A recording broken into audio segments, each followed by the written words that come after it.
and I want to start by thanking President Macron for hosting the event and, of course, for the lovely dinner last night. During the dinner, President Macron looked at me and asked if I would like to speak, and I said, Mr. President, I'm here for the good company and free wine, but I have to earn my keep today. And I, of course, want to thank Prime Minister Modi for being here and for co-hosting the summit, for all of you for participating. And I'm not here this morning to talk about AI safety, which was the title of the conference a couple of years ago. I'm here to talk about AI opportunity. When conferences like this convene to discuss a cutting-edge technology, oftentimes I think our response is to be too self-conscious, too risk-averse. But never have I encountered a breakthrough in tech that so clearly calls us to do precisely the opposite. Now, our administration, the Trump administration, believes that AI will have countless revolutionary applications in economic innovation, job creation, national security, healthcare, free expression, and beyond. And to restrict its development now will not only unfairly benefit incumbents in the space, it would mean paralyzing one of the most promising technologies we have seen in generations. Now, with that in mind, I'd like to make 4 main points today. Number 1, this administration will ensure that American AI technology continues to be the gold standard worldwide, and we are the partner of choice for others, foreign countries, and certainly businesses as they expand their own use of AI. Number 2, we believe that excessive regulation of the AI sector could kill a transformative industry just as it's taking off, and will make every effort to encourage pro-growth AI policies. And I like to see that deregulatory flavor making its way into a lot of the conversations this conference. Number 3, we feel very strongly that AI must remain free from ideological bias, and that American AI will not be co-opted into a tool for authoritarian censorship. And finally, number 4, the Trump administration will maintain a pro-worker growth path for AI, so it can be a potent tool for job creation in the United States. And I appreciate Prime Minister Modi's point. AI, I really believe, will facilitate and make people more productive. It is not going to replace human beings. It will never replace human beings. And I think too many of the leaders in the AI industry, when they talk about this fear of replacing workers, I think they really miss the point. AI, we believe, is going to make us more productive, more prosperous, and more free. The United States of America is the leader in AI, and our administration plans to keep it that way.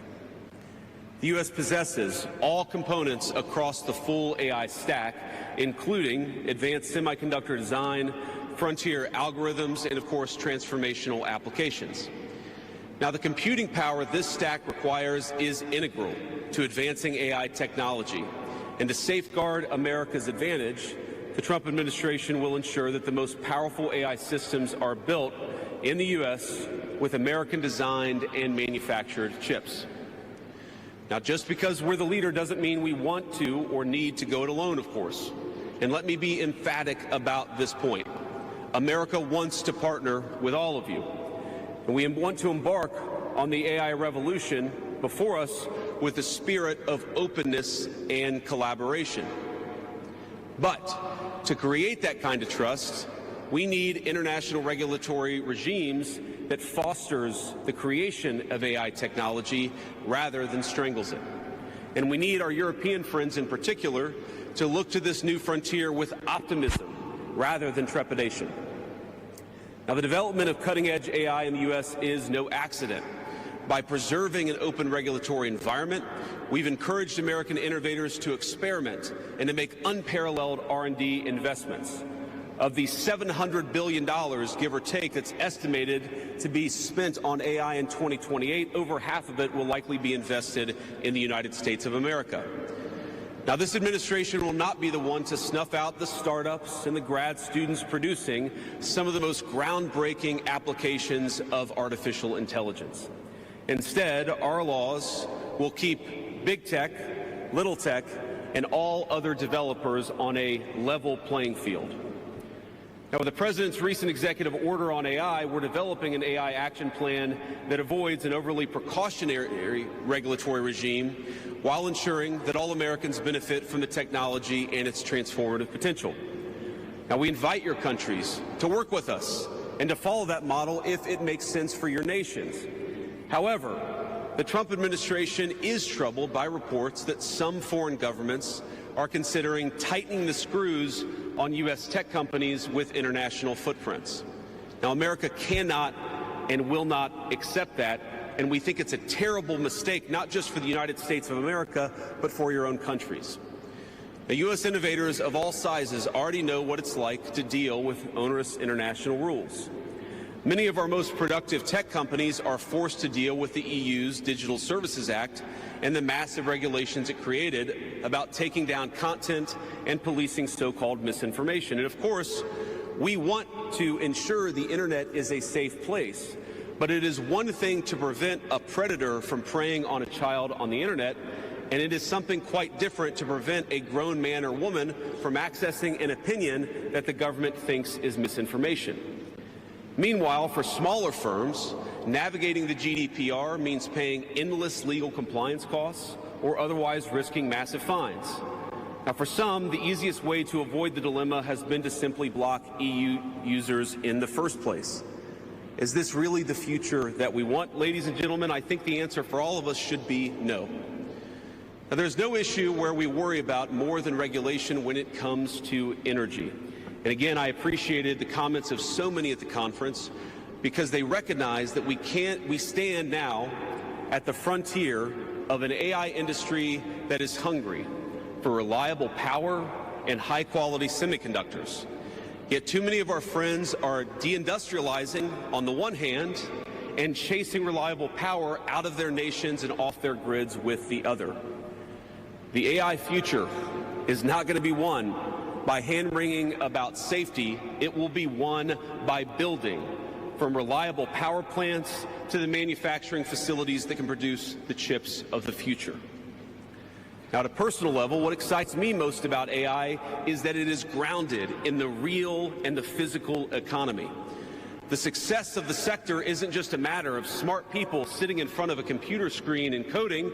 It depends on those who work with their hands, even as robotics will change our factories.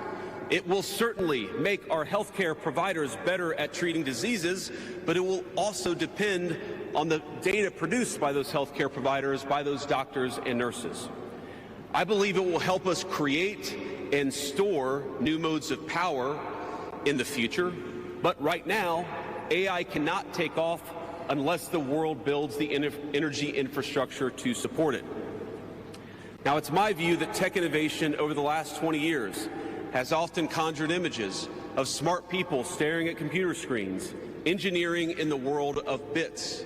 But the AI economy will primarily depend on and transform the world of atoms.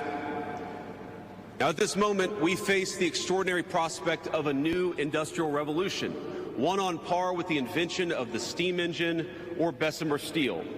But it will never come to pass if overregulation deters innovators from taking the risks necessary to advance the ball. Nor will it occur if we allow AI to become dominated by massive players looking to use the tech to censor or control users' thoughts.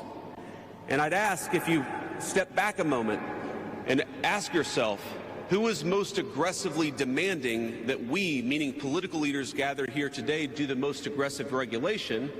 It is very often the people who already have an incumbent advantage in the market. And when a massive incumbent comes to us asking us for safety regulations, we ought to ask whether that safety regulation is for the benefit of our people or whether it's for the benefit of the incumbent. Now, over the last few years, we've watched as governments, businesses, and nonprofit organizations have advanced unpopular and, I believe, downright ahistorical social agendas through AI. In the U.S., we had AI image generators trying to tell us that George Washington was black or that America's doughboys in World War I were in fact women. Now, we laugh at this now, and of course it was ridiculous, but we have to remember the lessons from that ridiculous moment. And what we take from it is that the Trump administration will ensure that AI systems developed in America are free from ideological bias and never restrict our citizens' right to free speech. We can trust our people to think, to consume information, to develop their own ideas, and to debate with one another in the open marketplace of ideas. Now, we've also watched as hostile foreign adversaries have weaponized AI software to rewrite history, surveil users, and censor speech. This is hardly new, of course. As they do with other tech, some authoritarian regimes have stolen and used AI to strengthen their military, intelligence, and surveillance capabilities, capture foreign data, and create propaganda to undermine other nations' national security. I want to be clear. This administration will block such efforts, full stop. We will safeguard American AI and chip technologies from theft and misuse, work with our allies and partners to strengthen and extend these protections, and close pathways to adversaries attaining AI capabilities that threaten all of our people. And I would also remind our international friends here today that partnering with such regimes, it never pays off in the long term. From CCTV to 5G equipment, we're all familiar with cheap tech in the marketplace that's been heavily subsidized and exported by authoritarian regimes.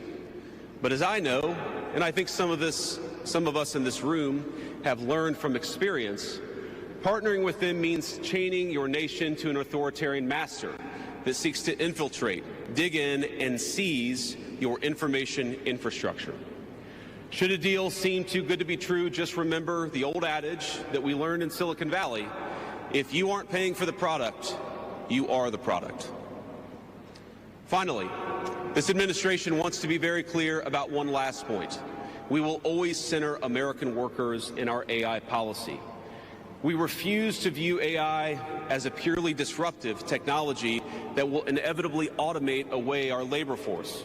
We believe, and we will fight for policies that ensure that AI is going to make our workers more productive, and we expect that they will reap the rewards with higher wages, better benefits, and safer and more prosperous communities. From law to medicine, manufacturing, the most immediate applications of AI almost all involve supplementing, not replacing, the work being done by Americans. Now, combined with this administration's worker-first approach to immigration, we believe that a U.S. labor force prepared to use AI to its fullest extent will instead attract the attention of businesses that have offshored some of these roles. To accomplish this, the administration will make sure that America has the best trained workforce in the world. Our schools will teach students how to manage, how to supervise, and how to interact with AI-enabled tools as they become more and more a part of our everyday lives. And as AI creates new jobs and industries, our government, businesses, and labor organizations have an obligation to work together to empower the workers, not just of the United States, but all over the country, all over the world. Oui, voilà, c'est David Vance qui a parlé là du côté de Paris dans le cadre d'un sommet qui a été déroulé concernant le développement AI là. Donc, comme monsieur rappelé, tout intérêt que les États-Unis gagnent des marchés, fait déjà pour protéger le système technologique ça, il fait comprendre cependant qu'il y a des difficultés, mais eux-mêmes, je crois qu'ils sont capables de gérer les difficultés ça, d'après vice-président David Vance qui en tournée, monsieur retrouvé du côté de Paris, dans mon appareil collecté, il y a un sommet qui a parlé des questions économiques en rapport avec AI. Donc, restez branchés Pstars, radio, télévision, le marché, on connaît. Notre de ça, il finit à 10h54. Donc, côté information, nous, je n'ai pas pour la caille. Restez branchés.